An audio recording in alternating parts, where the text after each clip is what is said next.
Hello, my dear parents. I'm Kavita Rajput, a psychologist and a child counselor. Today, I want to talk about a child we often worry about quietly. The one who sits at the back of class, barely raises a hand, prefers to watch rather than participate. You may worry, is she shy? Is he not confident? Will he ever speak up? The good news, a quiet child is not the broken one.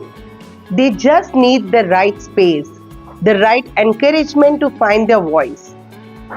Let's explore how we can help them with both compassion and understanding. Studies show many children who appear quiet aren't lacking ability. In fact, they may be highly observant, reflective, and deep thinkers. According to one educational article, quiet students often succeed academically but struggle in group tasks or when expected to speak up. Another resource advises forcing them to speak when they are not ready can backfire. What they need is encouragement, not pressure. Now, what does this mean? Their silence is not their weakness, it's a temperament. And as parents, we can honor it while gently helping them engage more confidently. Let me tell you about Arjun, a 9-year-old I worked with. In school, in his class, he rarely spoke. At home, he would say, "Mom, I don't know what to say in the school." His mother feared his quietness and she felt he was falling behind.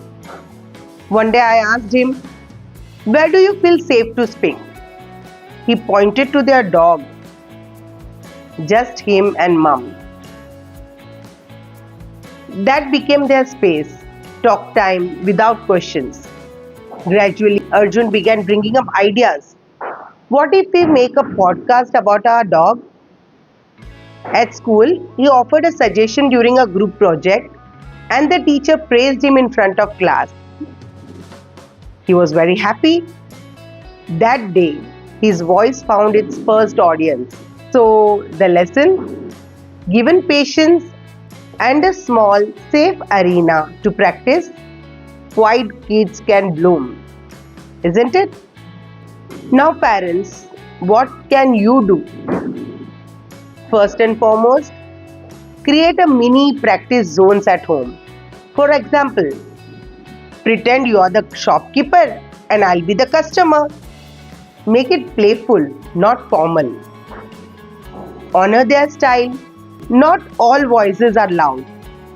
Praise observation, listening, they're reflecting. You can say, "I noticed how carefully you watched before you spoke. That's great thinking."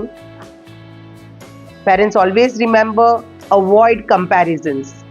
Don't say, "Look how your cousin speaks up." Instead, "Today you offered your idea." That takes courage. Give them language, give them time. Then pause, let silence sit. If your child hesitates, you can say, "Would you like to whisper it? I'll listen." This aligns with the research on giving quiet children space to respond. Model small risks. Share with them, "I felt nervous before the meeting, but I spoke up. Bit scary, but I said what I thought."